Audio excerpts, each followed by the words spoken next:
facing by working together to create lasting peace. Global Peace was launched in July 2018 by South African President Honorable Cyril Ramaphosa, His Excellency, my apologies, Cyril Ramaphosa, and Ms. Graça Michel, the chair of the Global Peace at the Bridge Plus Summit launch event hosted for 17 heads of state. Later that same year in 2018, Global Peace was introduced to the global community during the Nelson Mandela Peace Summit at the United Nations General Assembly. The vision of Global Peace is to be a catalyst for collaborative efforts that create social impacts and compacts between governments, multilateral agencies, the private sector, and civil society towards generating innovative solutions to ongoing challenges. I was so amazed by that time at what was happening in Rwanda that the innovators are the young people who come up with new ideas, new innovations for how to deal with healthcare, with the transport, with the housing, with education. Because we want to bring architects and engineers and city planners and artists, as I see we have artists here for peace also. All of these people who have the creative energy to say, how do we influence development going into the future? So this is really gravitate towards your colleagues across the world who deal with health. Those who are artists will gravitate with those who are artists. The engineers will come with the engineers. Those who are dealing with transport will deal with. So what you will have now is a very rich exchange amongst people from different cultures, and different parts of the world. And you'll be able to sit with your colleagues and talk about your interest in health or education or housing. And the future forums will then be linked. We are going to link you to the leading think tanks in the world in each of those areas. And then you will together come up with policy papers that will go to the UN saying, in healthcare, what should the future of the world look like? In education, what should the future of the world look like? And then slowly we will build it. So this gives you a chance through this platform to really shape the world, not to be listening to somebody else shaping the world, but you. We have Prudence Iraguha, who is the Director for Peace in Rwanda, a wonderful, wonderful movement that aims at ensuring that members of society are sensitized with the need for peace within Rwanda. We have Mr. Irakunda Jerome, who is a lecturer at the University of Tourism, Technology, and Business Studies, serves the free world. I think the young people generally are doing an amazing, amazing job. We want to see Waste Zone go global one day and ensuring that we have a clean environment and a world to look up to. Apart from that, we have Mr. Potere Julian, who is a political and historical researcher, an author and vice president of History Commission of Inteko Izirikana, and a member of the Pan-African Movement, the Rwandan chapter. Last but not least, we have Mr. Murwa Nyashiaka Everest, I hope I pronounced that well, a programs manager and child rights focal person. Thank you so much. Like I said earlier, we have an amazing, amazing panel. So as you asked the question, the participation is still low, but we can improve because the future is for the youth. Is for the youth. That's what I can say.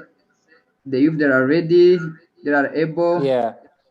As the world is moving forward, as we have development, the future of the youth can be very assured if all the governments across the African are willing to involve the youth.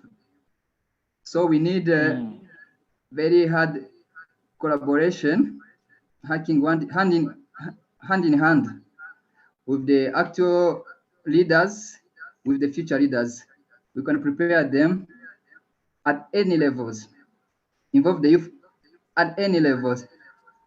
And so by then, perhaps we can be assured. Perhaps, Mr. Julian, it's very heartwarming to hear that Rwanda has taken an active role in involving the youth in decision making. However, perhaps the involvement insofar as implementation is still a bit of a struggle. I have a follow-up question then with regards to development politics in the United Nations.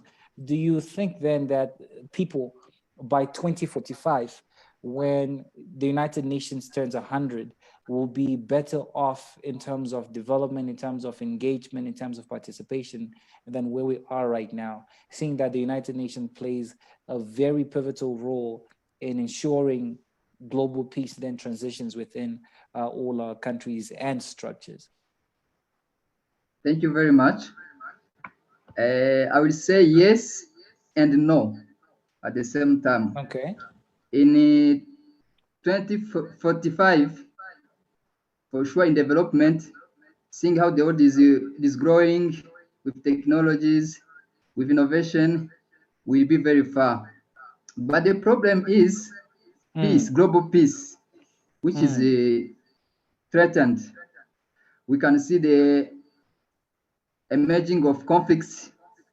Today, there are many conflicts around the world. We have nuclear weapons. Like earlier, we saw the conflict between the United States and Iran. The United States Air Force struck an Iranian general.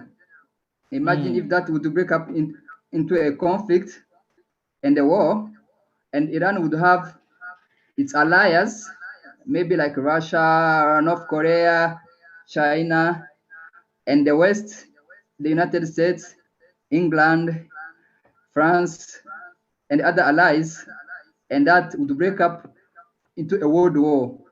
So you can see that we cannot go high in development, but in peace, we're not very assured.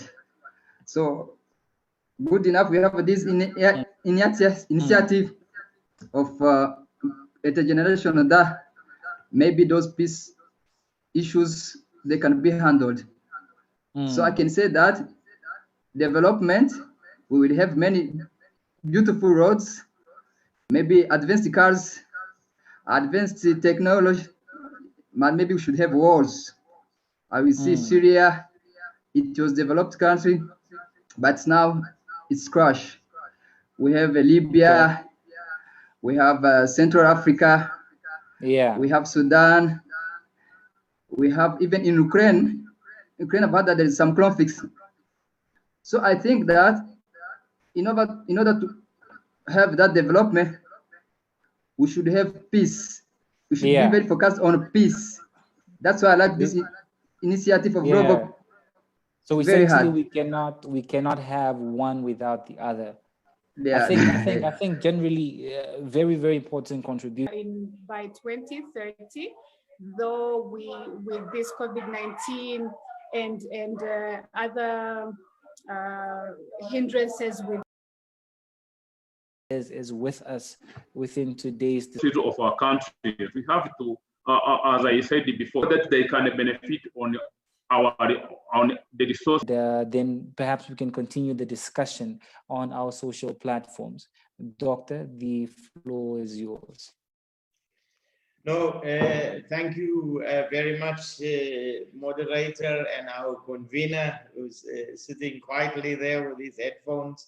Thank you very much for about development, with the lives of indigenous people.